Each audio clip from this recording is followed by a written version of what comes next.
दूध के कर्जा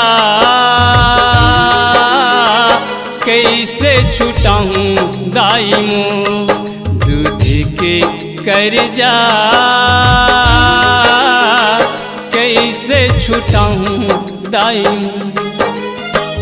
9 महीना ले ओ दाई, 9 महीना ले ओ दाई, मोला गर्भ में राखे तो दूध के कर्जा कैसे छुटाऊं दाई मों, दूध के कर्जा कैसे छुटाऊं दाई मों।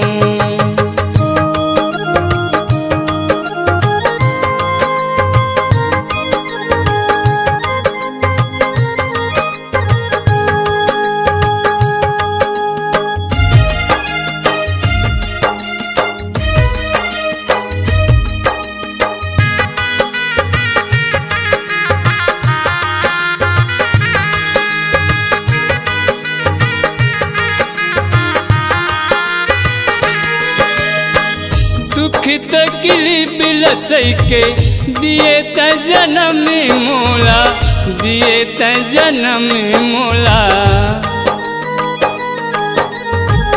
लांगन भूखन रही के गोरस पियाए त मोला, गोरस पियाए त मोला। दुख तकलीफ लसई के दिए त जन्म मोला, दिए त जन्म मोला। लांगन भूखन रही के गोरस पियाए त मोला, गोरस पियाए त मोला। पुरुषोत्तम बेटा कई के, पुरुषोत्तम बेटा कई के, पुरुषोत्तम बेटा कई के, नाम धराए दाई मों, दूध के कर्जा कैसे छुटाऊं दाई मों, दूध के कर्जा कैसे छुटाऊं दाई मों।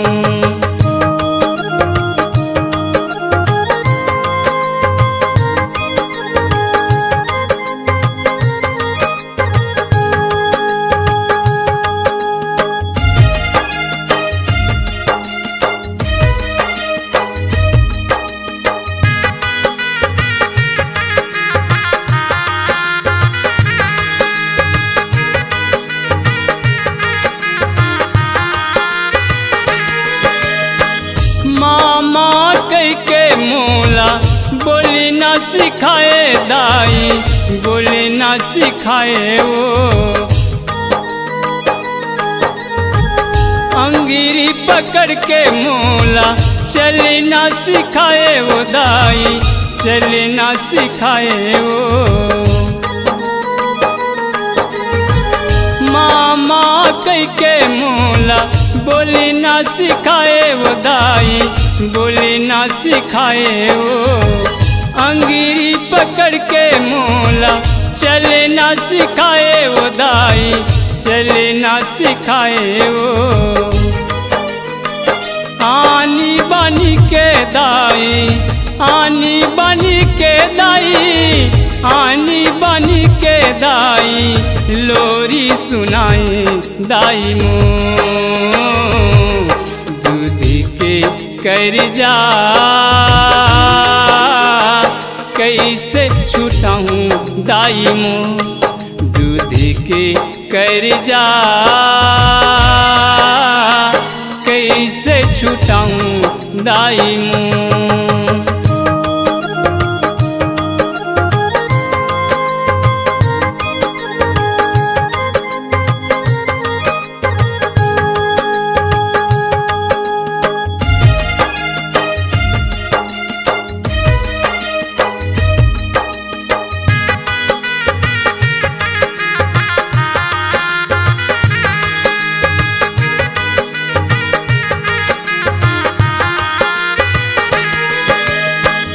छोटे ले बड़े करे मोला तै जतन के वो मोला तै जतन के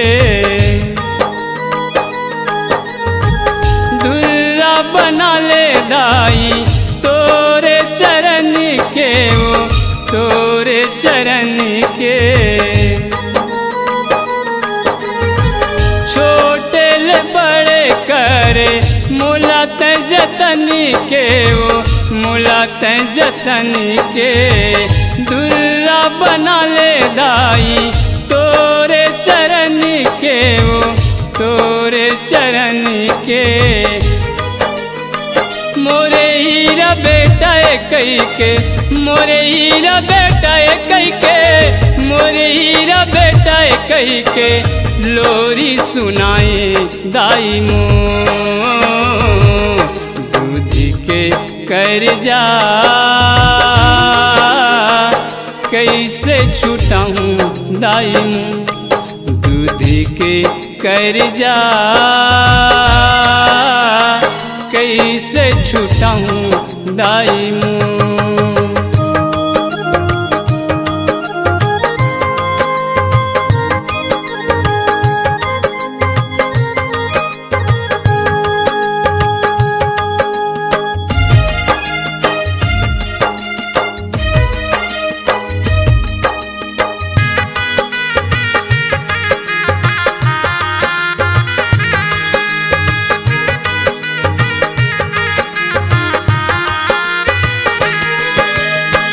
दूध के कर्जा दाई कैसे छुटाऊं कैसे छुटाऊं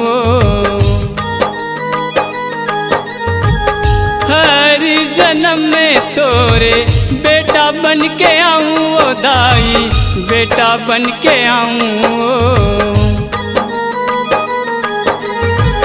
तोरी दूध के कर्जा दाई कैसे छुटाऊं कैसे छुटाऊं हर जन्म में तोरे बेटा बन के आऊं दाई बेटा बन के आऊं पुरुषोत्तम पिकरी के पुरुषोत्तम पिकरी के पुरुषोत्तम पिकरी के कहानी सुनाए दाई तो दूध के कर जा कैसे छुटाऊं दाई दूध के कर जा कैसे छुटाऊं दाई 9 महीना ले वो दाई 9 महीना ले वो दाई मोला गर्भ में राखे तो दूध के कर जा कैसे छुटाऊं दाई दूध के कर जा कैसे छुटाऊं दाई कैसे छुटाऊं दाई कैसे छुटाऊं दाई